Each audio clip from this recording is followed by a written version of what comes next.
One June morning in 2004, Anna Maria Santi sat against a post beneath a large palm-thatched canopy, frowning as she watched a gathering of her people in Mazarica, their hamlet on the Rio Conambu, an Ecuadorian tributary of the upper Amazon.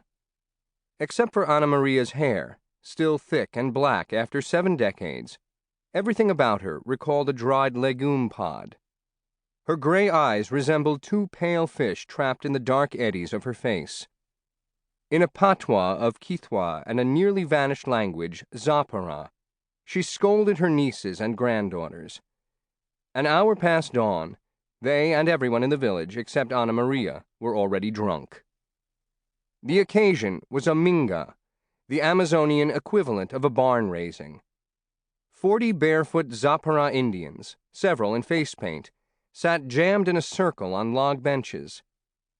To prime the men for going out to slash and burn the forest to clear a new cassava patch for Anna Maria's brother, they were drinking chicha, gallons of it.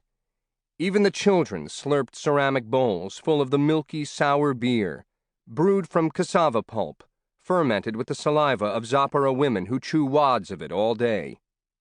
2 girls with grass braided in their hair passed among the throng, refilling chicha bowls and serving dishes of catfish gruel. To the elders and guests, they offered hunks of boiled meat, dark as chocolate. But Anna Maria Santi, the oldest person present, wasn't having any. Although the rest of the human race was already hurtling into a new millennium, the Zapara had barely entered the Stone Age. Like the spider monkeys, from whom they believed themselves descended, the Zapara essentially still inhabit trees, lashing palm trunks together with bejuco vines to support roofs woven of palm fronds. Until cassava arrived, palm hearts were their main vegetable. For protein, they netted fish and hunted tapirs, peccaries, wood quail, and curassows with bamboo darts and blowguns. They still do, but there is little game left. When Anna Maria's grandparents were young, she says, the forest easily fed them, even though the Zapara were then one of the largest tribes of the Amazon, with some 200,000 members living in villages along all the neighboring rivers. Then something happened far away, and nothing in their world, or anybody's, was ever the same. What happened was that Henry Ford figured out how to mass-produce automobiles. The demand for inflatable tubes and tires soon found ambitious Europeans heading up every navigable Amazonian stream, claiming land with rubber trees, and seizing laborers to tap them. In Ecuador, they were aided by highland Quechua Indians, evangelized earlier by Spanish missionaries, and happy to help chain the heathen lowland Zapara men to trees and work them until they fell. Zapara women and girls taken as breeders or sex slaves were raped to death. By the 1920s, rubber plantations in Southeast Asia had undermined the market for wild South American latex.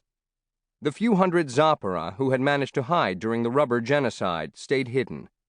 Some posed as Quechua, living among the enemies who now occupied their lands. Others escaped into Peru. Ecuador's Zapara were officially considered extinct.